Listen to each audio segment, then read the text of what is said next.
My father slammed his hand against the council table, the sharp sound echoing through the courtroom. Without me, she is just a parasitic homeless woman. Chuckles erupted from the gallery, but I kept my head down, staring at my old wool coat. He had no idea the leather briefcase in front of my lawyer held documents capable of crushing this family's pride into dust. As the judge cleared his throat, I smiled. The countdown had begun. Hello, everyone. Before today's story begins, we'd like to share a quick message. YouTube recently removed our monetization, cutting off our income. If you enjoy this story, we humbly ask for just $1 to help pay our staff so they can make a living and keep creating for you. Thank you for saving us now. Let's begin the story. My name is Hannah Freeman. I am 34 years old, and for the better part of my adult life, my existence has been treated as a dark, shameful stain on the otherwise immaculate legacy of my family. I lived a quiet, deliberately reclusive life within the sprawling grounds of Oakhaven. Oakhaven was a magnificent, glitzy estate perched high on the prime coastal cliffs of Cape Sterling. It was a place of soaring iron gates, immaculate driveways, and perfectly manicured gardens. But I did not reside in the grand manor house with its vaulted ceilings and crystal chandeliers. Instead, I occupied the dilapidated guest house hidden away by the rear service gates. It was a damp, drafty structure with peeling paint that the family used to use to store broken landscaping equipment. To my family, that tiny forgotten corner was exactly where I belonged. They looked at me and saw nothing but a miserable failure. I worked from home, typing quietly on my computer for hours on end behind closed curtains. I preferred buying faded clothes from local thrift stores over wearing designer brands, and I almost never stepped foot into the glittering, pretentious social circles that entirely defined my father's world. My father, Arthur Freeman, was a retired corporate titan. He possessed an ego large enough to entirely eclipse the sun. He walked the vast grounds of Oakhaven with his chest puffed out, carrying himself like a feudal king presiding over a kingdom of peasants. To Arthur, the intrinsic value of a human being was measured solely by the brand of their tailored suit and the overwhelming size of their bank accounts, because I visibly displayed neither. He considered me utterly worthless. And then, there was Julian. My older brother was the undisputed golden boy of the Freeman bloodline. Julian was currently serving as the chief executive officer of a highly publicized tech startup. To the untrained eye, he looked the part perfectly. He practically lived in custom Italian silk suits and wore a different luxury watch for every day of the week, but beneath that polished veneer, he was an entirely hollow man. He possessed a predatory, shark-like smile and a terrifying lack of actual business acumen. He threw lavish parties and drove sports cars he could not afford, all to distract his wealthy investors from the undeniable fact that his company was rapidly hemorrhaging money and producing absolutely nothing of value. The suffocating reality of this family dynamic finally reached a boiling point on a miserably rainy Tuesday evening. Once a month, Arthur commanded my presence at the main house for a mandatory family dinner. These gatherings were never about familial bonding. They were meticulously staged theatrical performances designed to reinforce his absolute dominance over us. The grand dining room felt exactly like a cold mausoleum. The air was heavy, smelling sharply of roasted lamb and decades of unspoken resentment. For a long time, the only sounds in the room were the harsh scraping of silver forks against fine porcelain and the agonizing ticking of the antique clock. Julian was swirling a glass of deep red wine, loudly complaining about the unforgiving economic climate, when Arthur suddenly cleared his throat. "I have made a final decision," my father announced, delicately dabbing his mouth with a monogrammed linen napkin.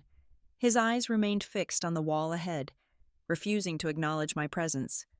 "I am selling the entirety of Oakhaven to the Horizon Resort Corporation. The capital from the sale will be injected directly into Julian's company to help him scale up his operations and save his market share." He finally turned his gaze toward me, and his lips curled into an ugly, contemptuous sneer. "The deal officially closes at the end of the month. You have exactly 30 days to clear your junk out of the guest house. Hannah, I strongly suggest you start looking for a cheap, filthy apartment downtown. It is high time you finally learned how to survive in the real world instead of hiding on my property." The room fell completely dead silent. Julian smirked, taking a slow, arrogant sip of his wine as if he were savoring the exact flavor of my impending homelessness. I did not panic.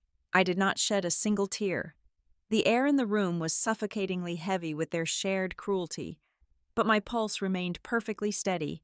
I carefully set my silver fork down on the edge of my plate. I looked my father dead in the eye, keeping my voice soft but laced with an undeniable, sharp edge. "You cannot sell this place, Dad." Arthur let out a booming, highly theatrical laugh that echoed aggressively off the dark mahogany walls. "I cannot sell my own property, and exactly who is going to stop me, you, a 34-year-old spinster who taps away on a cheap laptop all day and contributes absolutely nothing to society? Do not be ridiculous. Hannah, you are a useless leech. You have lived on my charity for far too long. The adults are doing real business now. Get out of my sight." I did not argue further. I simply stood up, pushed my heavy wooden chair in, and walked out into the freezing rain, leaving my untouched dinner behind. Exactly 3 days later, a loud, sharp knock woke me at dawn. A tired courier stood on the rotting porch of my guest house, handing me a thick manila envelope. Inside was a formal eviction notice, drafted and signed by my father's team of expensive corporate lawyers, legally ordering me off the premises. They thought it was the ultimate checkmate. They thought they had finally crushed the family embarrassment. But as I stared down at that crisp legal document, a slow, chilling smile crept across my face. They had absolutely no idea whose territory they had just crossed. The wealthy enclave of Cape Sterling was a town that thrived on pristine lawns and dirty little secrets. It did not take long for the news of the impending legal battle to leak into the meticulously manicured cul-de-sacs. Within 48 hours, my impending eviction had become the absolute favorite topic of conversation over afternoon tea and organic green smoothies. Everywhere I went, from the high-end artisan bakery to the local grocery aisle, I could feel the heavy, judgmental gazes of my neighbors pressing sharply into my back. They offered me smiles that were sickly sweet, laced with a toxic cocktail of superficial pity and profound upper-class contempt. I was the cautionary tale they happily whispered to their own children, the ultimate, embarrassing example of a spoiled heiress who had completely failed to launch. Arthur, naturally, played his role with the calculated precision of a seasoned theatrical actor.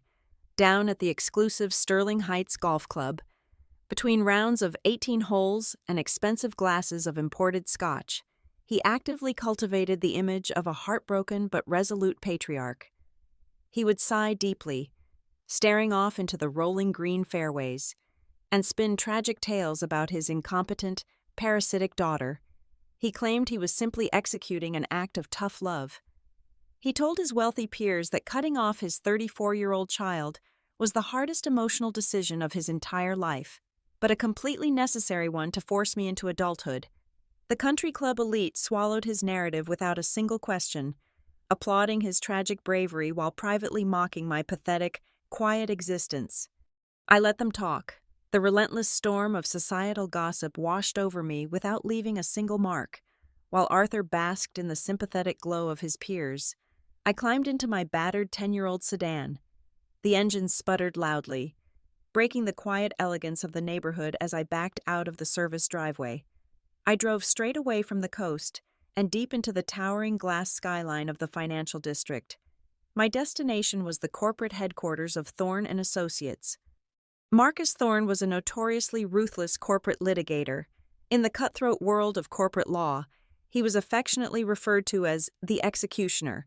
He possessed a terrifying reputation for utterly dismantling massive conglomerates without breaking a single drop of sweat.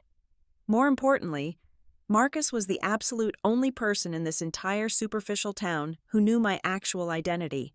When I stepped into his sleek, minimalist corner office overlooking the gray waters of the bay, Marcus was already waiting. He did not offer me a warm, comforting greeting. He simply slid a thick, leather-bound portfolio across the dark mahogany desk. His sharp, calculating eyes locked onto mine.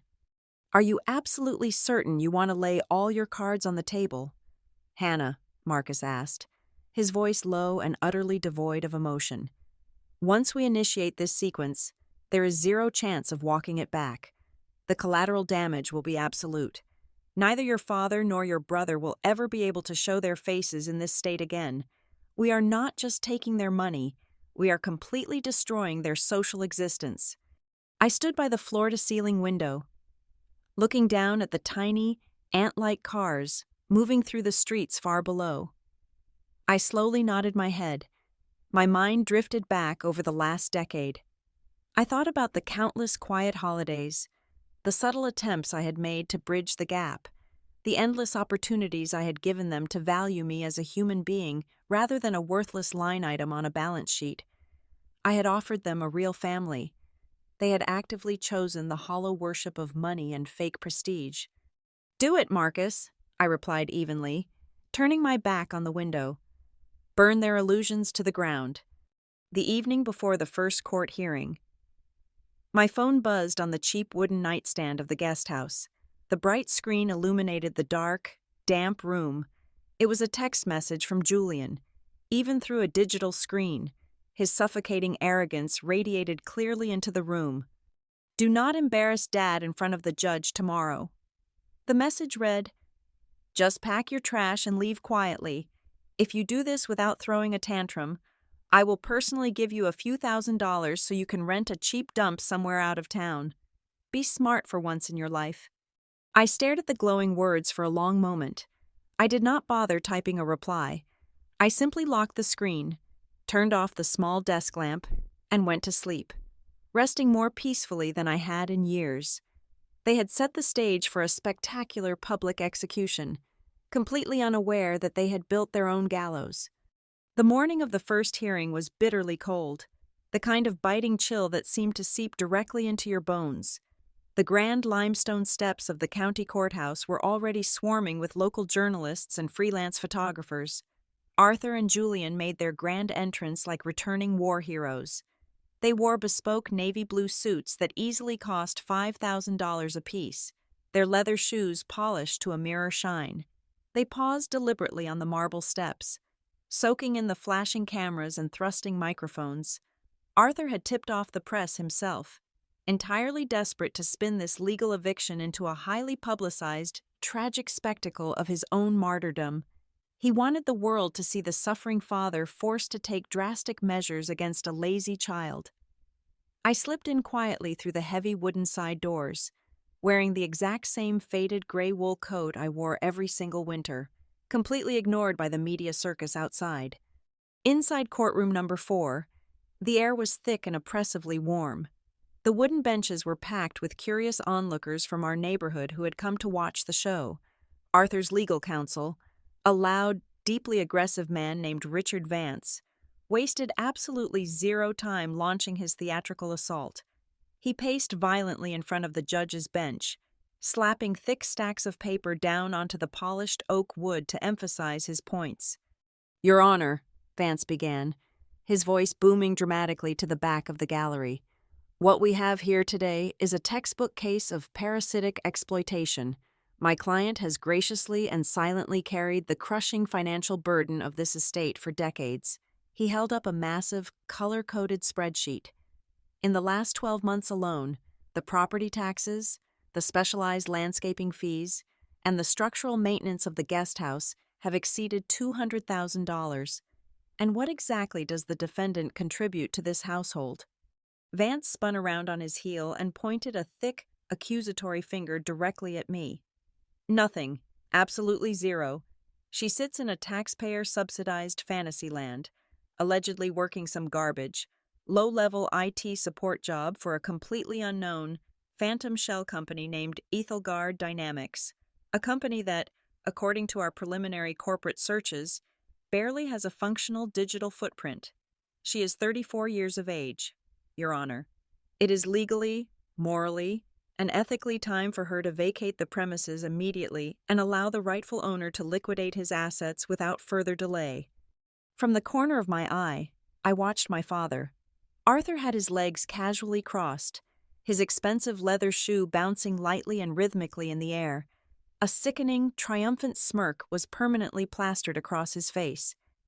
He looked at me with absolute disgust, clearly enjoying every second of this public execution. I kept my head bowed low, staring blankly at my bare hands resting in my lap. To the crowded gallery behind me, I looked thoroughly defeated, deeply humiliated, and broken. In reality, I was just profoundly bored. Vance's dramatic performance was nothing but hot air, a loud, obnoxious distraction designed to cover up their glaring lack of actual legal leverage. When Vance finally finished his exhausting tirade, the courtroom fell dead silent. All eyes shifted expectantly to my side of the aisle. Marcus Thorne stood up with agonizing slowness. He did not raise his voice. He did not offer a single word of defense against the vicious personal attacks regarding my career or my character. He simply buttoned his dark suit jacket and approached the bench, carrying a single, incredibly thin file folder. "Your Honor," Marcus said, his tone chillingly flat and businesslike, "the defense will not waste the court's valuable time debating the emotional dynamics or the personal grievances of the Freeman family. We only ask that you direct your immediate attention to Exhibit A, the family trust documentation that Mr. Vance just submitted as irrefutable proof of ownership." Vance scoffed loudly, rolling his eyes theatrically at the gallery. "The Oakhaven Trust is an ironclad legal entity established 40 years ago. This is a desperate, pathetic stalling tactic. If you look closely at page 42 of the plaintiff's own submission," Marcus continued, completely ignoring the lawyer's interruption, "you will see the most recent filing with the Federal Land Management System. I politely request that the court verify the current beneficiary and the sole controlling trustee registered under that specific tax identification number." Judge Harrison frowned deeply, adjusting his silver reading glasses as he peered at the physical document. He then turned to his heavy computer monitor. The rhythmic, sharp typing of his keyboard echoed loudly in the tense silence. 1 minute passed, then 2. The judge's frown deepened into a severe, troubled scowl. The triumphant smirk on Arthur's face began to visibly stiffen, slowly melting into a mask of rigid confusion. Julian shifted uncomfortably in his expensive seat, suddenly looking very young and very nervous. "Mr. Vance," the judge finally spoke, his voice dripping with sudden, heavy skepticism, "there appears to be a massive, glaring anomaly in the Federal Registry regarding the ownership structure of the Oakhaven Trust. The documentation you have provided directly contradicts the official federal records updated exactly 6 years ago." "That is impossible, Your Honor," Vance stammered, his aggressive demeanor instantly evaporating into thin air. "I do not deal in impossibilities, Counselor. I deal in federal records," the judge snapped back sharply. "I am immediately suspending this hearing. We will reconvene in exactly 48 hours. Mr. Vance, I strongly suggest you figure out who actually owns the property you are attempting to sell before you dare walk back into my courtroom." Dismissed. The sharp crack of the wooden gavel sent a shockwave through the room. As the gallery erupted into loud, confused whispers, I quietly packed my legal pad into my bag. I was halfway down the marble hallway outside when a heavy hand violently grabbed my shoulder, spinning me around. It was Arthur. His face was flushed crimson with absolute rage, the veins in his neck bulging visibly against his tight silk collar. "I do not know what kind of pathetic, illegal trick your sleazebag lawyer just pulled," Arthur hissed, his voice trembling with furious venom, completely abandoning his public persona. "But you are going to pay dearly for making a fool out of me in there. By the time I'm done with you, I will humiliate you so thoroughly that you will not be able to find a minimum wage job or rent a single room in this entire state. You are entirely dead to me." I did not flinch. I did not take a single step back. I looked up at the man who had spent my entire life trying to make me feel incredibly small.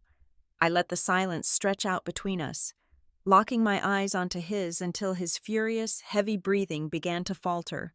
I gave him a single, chillingly cold stare that pierced straight through his hollow bravado.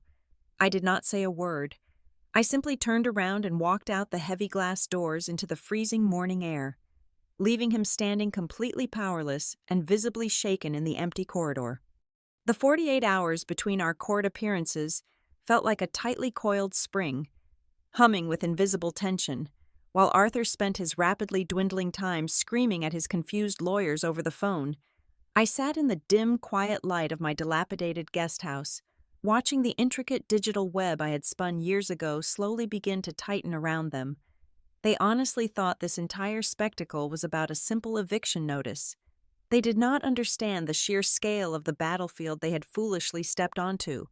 Let us start with my brother, the undisputed golden boy of the family. His highly celebrated technology startup was not just financially bankrupt, it was a sprawling, toxic crater of dirty financial fraud.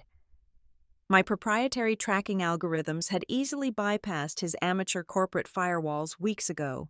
Julian had been actively and aggressively embezzling millions in investor funds to cover his lavish lifestyle. He was leasing exotic sports cars and booking luxury vacations on the company dime while simultaneously falsifying his daily user metrics by over 800% just to secure his latest series of venture capital funding. The horizon was entirely black for him. The federal authorities were already circling his operations, smelling the heavy blood in the water.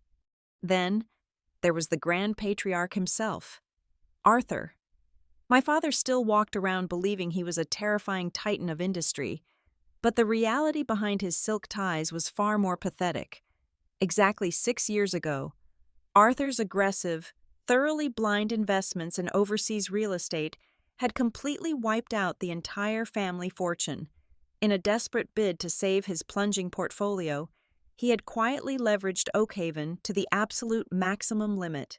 When the market crashed and the margin calls finally came due, he had absolutely nothing left to give. The bank secretly foreclosed on the grand estate. I vividly remembered the freezing winter night I found out about his impending ruin. I could have easily let him fall. I could have comfortably watched the bank drag him out of his beloved mansion and strip away the very ground he walked on. But despite his endless cruelty, some foolish, lingering part of my heart still wanted to protect him. So, operating under a heavily shielded, anonymous corporate identity, I swept in. I bought out the entirety of his toxic debt for exactly $14 million in cold, hard cash. I quietly established a highly classified private trust to hold the deed to the property. Through a series of complex, untraceable legal maneuvers, I allowed Arthur to retain his fragile vanity. I let him keep his grand illusion, allowing him to continue living in the manor as the proud master of the house. He was entirely unaware that the quiet, despised daughter he constantly ridiculed was the absolute only reason he was not sleeping on a piece of cardboard on the street. In the courtroom, his loud-mouthed lawyer had publicly mocked my job. He had loudly called Ethelgard Dynamics a garbage, low-level IT support center. What a spectacular, embarrassing failure of basic corporate due diligence. Ethelgard Dynamics was absolutely not a phantom shell company. It was a world-leading cybersecurity and defense conglomerate. We custom-designed the highly classified intrusion detection networks currently utilized by the Department of Defense, the global banking sector, and 3 major allied governments. I did not sit around fixing broken office printers. I was the sole founder, the primary shareholder, and the heavily guarded chief executive officer. Every single day, while sitting in my damp, drafty guest house wearing faded thrift store sweaters, I wrote and compiled complex lines of code that dictated the secure movement of hundreds of millions of dollars across volatile global markets. I commanded a vast, invisible empire from the shadows. I deliberately prioritized absolute privacy and total operational control over the hollow, public validation that my father and brother craved like a highly addictive drug. The sheer contrast during those 48 hours of waiting was profoundly poetic. Over at the main house, pure, unadulterated panic was finally setting in. The major banks and private creditors, catching wind of the severe legal anomaly revealed in court, had suddenly and aggressively frozen Arthur's remaining credit lines. My secondary monitors lit up with intercepted metadata as Julian frantically made dozens of desperate phone calls to angry, threatening investors who were actively demanding immediate financial compensation. Meanwhile, I calmly sipped black coffee at my cheap wooden desk, seamlessly authorizing a highly secure corporate transfer of $65 million to fully acquire a promising European technology firm. But cornered, desperate animals always lash out when they sense the end is near. On the dark, windy night, right before the second, decisive hearing, heavy, aggressive footsteps stomped loudly onto my rotting wooden porch. Julian pounded violently on my door, his voice thick with cheap alcohol and absolute panic. "Open this door right now. Hannah," he screamed into the wind, violently rattling the brass doorknob. "I have the eviction waiver right here. You are going to sign away your residency rights tonight, or I swear I will break this door down and physically make you sign it." He actually threw his weight into a kick against the wooden frame, the old, rusted hinges groaning loudly under the sudden force.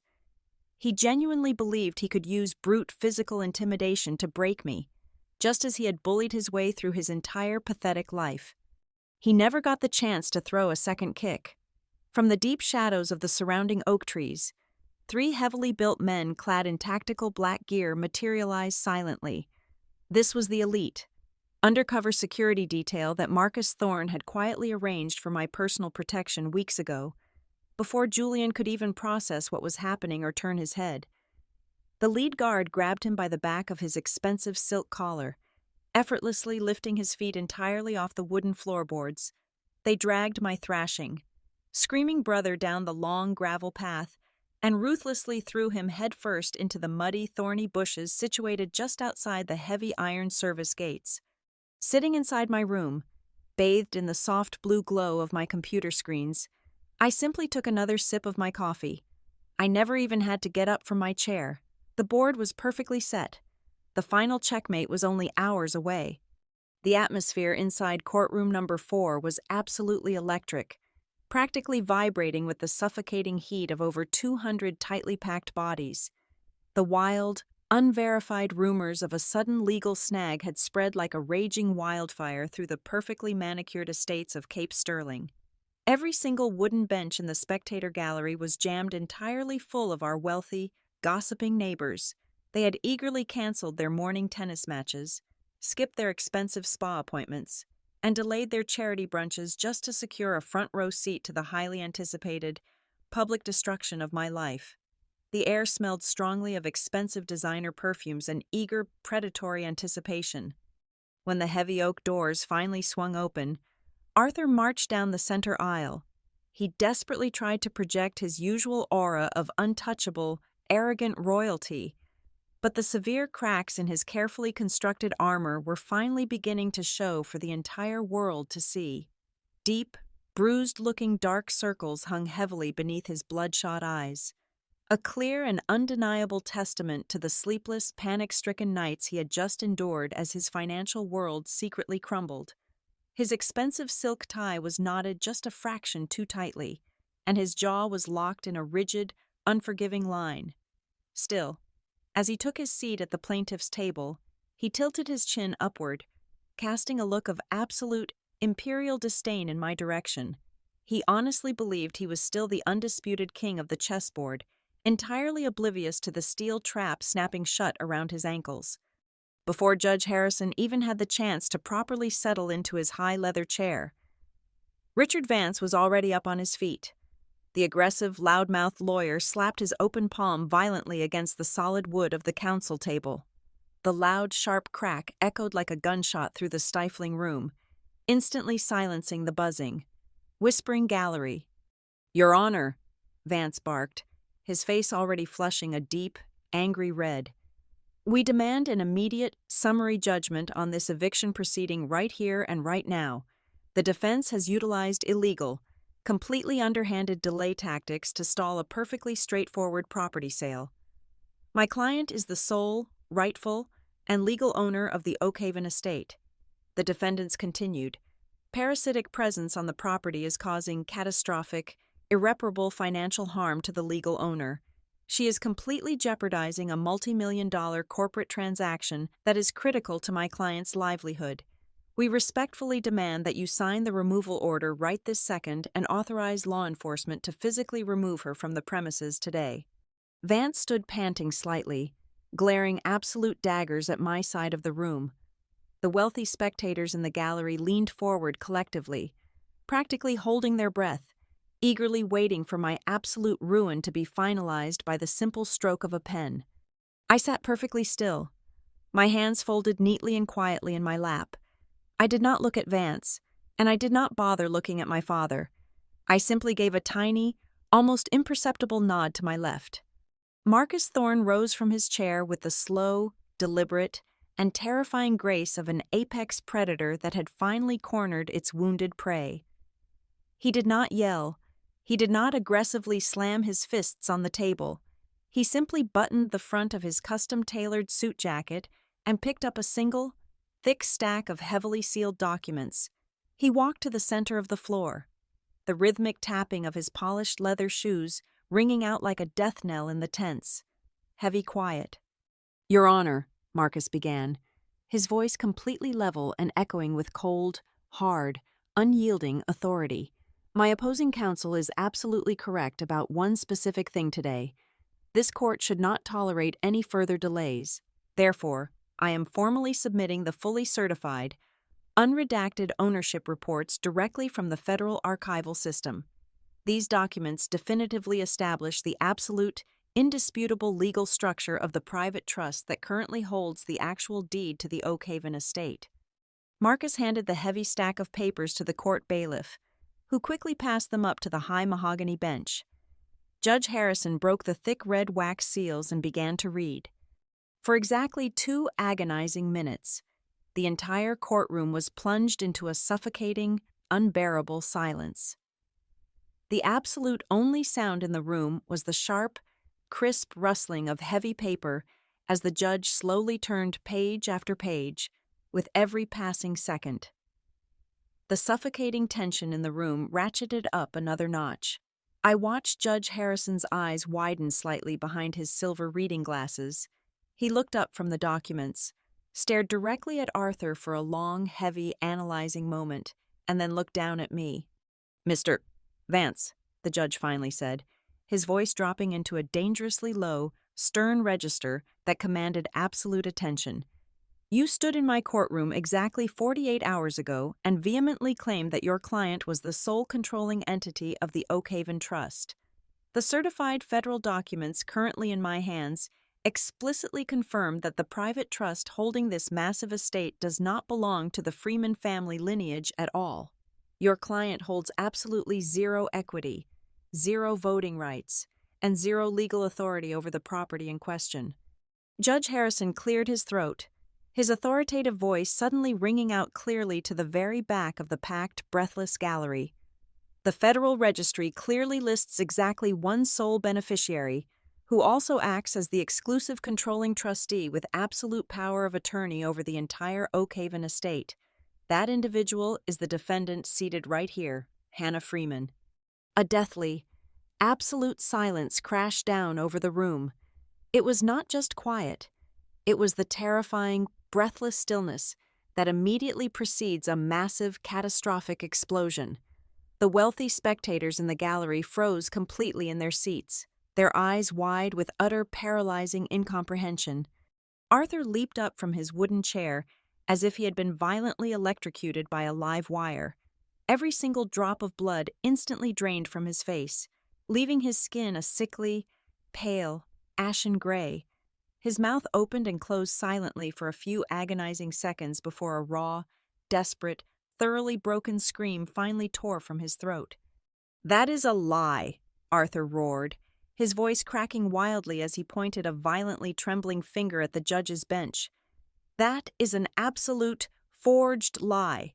She is a completely worthless, lowly information technology worker. She lives in a rotting, filthy shed in my backyard. There is absolutely no physical way she possesses the tens of millions of dollars required to buy out that estate. She is a criminal fraud. Arrest her immediately." Marcus did not even bother turning his head to look at the screaming, unraveling man behind him. He simply stood tall, his voice cutting through Arthur's hysterical, pathetic panic like a sharply honed blade of solid ice. "Your Honor," Marcus stated coldly, projecting his deeply resonant voice so every single greedy, gossiping neighbor in the room could hear the absolute, devastating truth.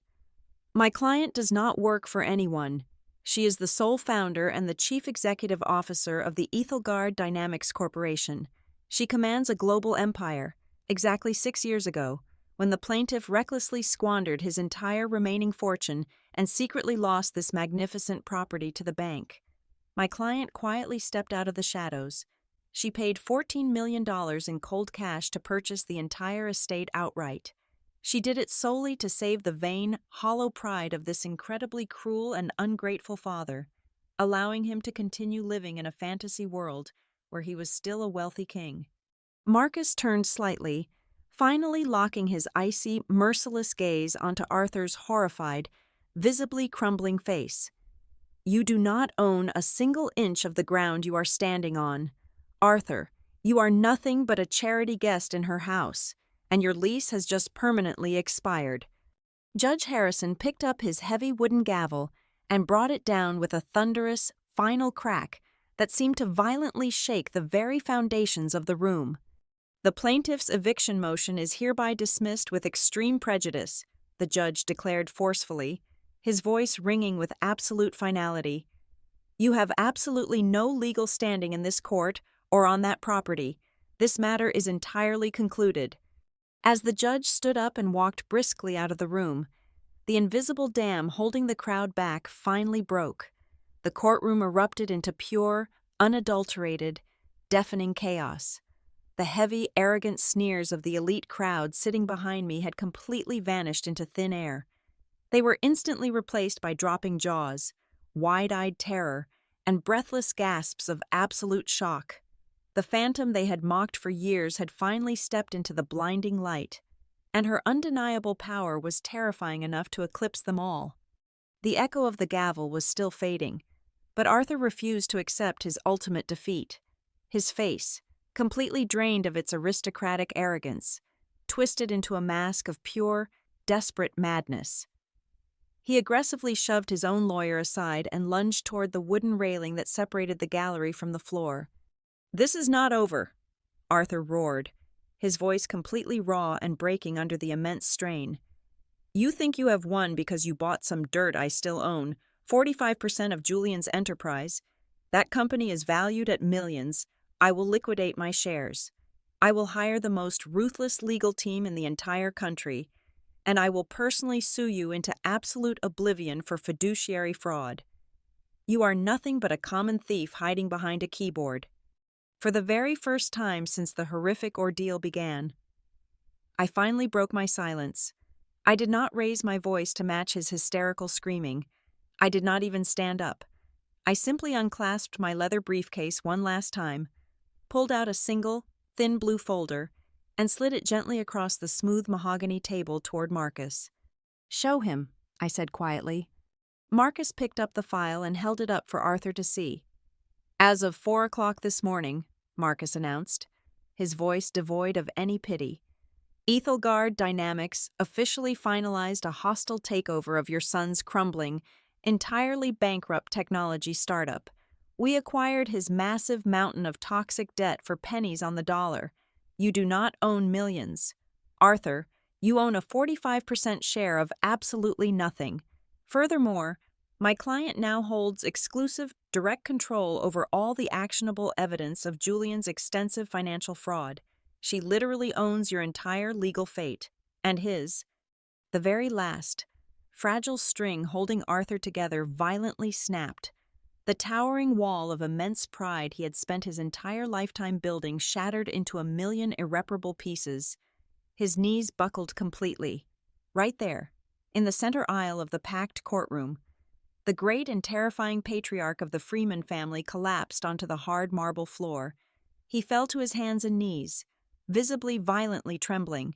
He slowly tilted his head up, his eyes entirely wide and brimming with raw terror, staring up at the quiet, supposedly worthless daughter he had relentlessly trampled upon.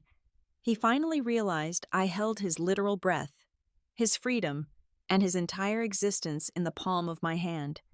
When I walked out through the heavy wooden doors into the bright, freezing hallway, Julian was waiting. He had bypassed the security checkpoint and was pacing frantically. The moment he saw me, the golden boy completely disintegrated. He threw himself forward, openly weeping, his expensive silk suit stained with sweat and dirt. "Hannah, please," Julian sobbed, violently grabbing at the sleeve of my old wool coat. "Please do not turn the evidence over to the federal authorities. I will go to federal prison. I will do anything you want. I will wash your car. I will clean your floors. Just please, please show me some mercy." I gently but firmly pulled my arm out of his frantic grasp. I did not scream at him. I did not offer a single word of vindictive cruelty. I did not even look him in the eye. I simply adjusted my collar, stepped around his trembling body, and kept walking down the long corridor as if he were nothing more than a random shadow on the wall. For a profound narcissist who craved attention above all else, that absolute, freezing indifference was the most agonizing punishment imaginable. By the end of the week, I permanently expelled Julian from the Oak Haven grounds. He was left completely entirely alone to face the impending federal indictments and the severe consequences of his own boundless greed. I was not quite ruthless enough to throw my father directly onto the unforgiving streets, but his reign was definitively over. I forced Arthur to pack his personal belongings and permanently relocate to a tiny, deeply unremarkable two-bedroom apartment on the industrial side of the city. I violently stripped away his grand upper-class facade, leaving him to live out his remaining years as a total nobody, surrounded by the ordinary working-class people he had spent his entire life fiercely mocking. As for Oak Haven, the heavy, suffocating silence of the past was permanently erased. I completely renovated the massive manor, transforming its dark, oppressive halls into a brightly lit, state-of-the-art technological incubator specifically designed for brilliant young female engineers. Standing on the grand master balcony on a crisp Tuesday morning, I took a slow sip of my hot black coffee. I listened to the energetic, joyful voices of the young women echoing across the pristine lawns. I smiled, feeling a deep, profound sense of peace. I had finally learned the greatest truth of all: the absolute perfect revenge is never found in loud, hysterical screaming or violent destruction. The perfect revenge is simply allowing the cruel people who once considered you entirely worthless to spend the rest of their miserable lives surviving entirely under your magnificent shadow. Thank you so much for listening to today's story. We hope you enjoyed it. As an ad-free channel, your support is what keeps us alive. Please support Zoe Revenge Stories with just $1 via the QR code on the screen, or click the link in the description box or pinned comment. Also, we'd love to connect with you. Please leave a comment telling us which city or state you're listening from. Thank you for standing with us, and see you in the next stories.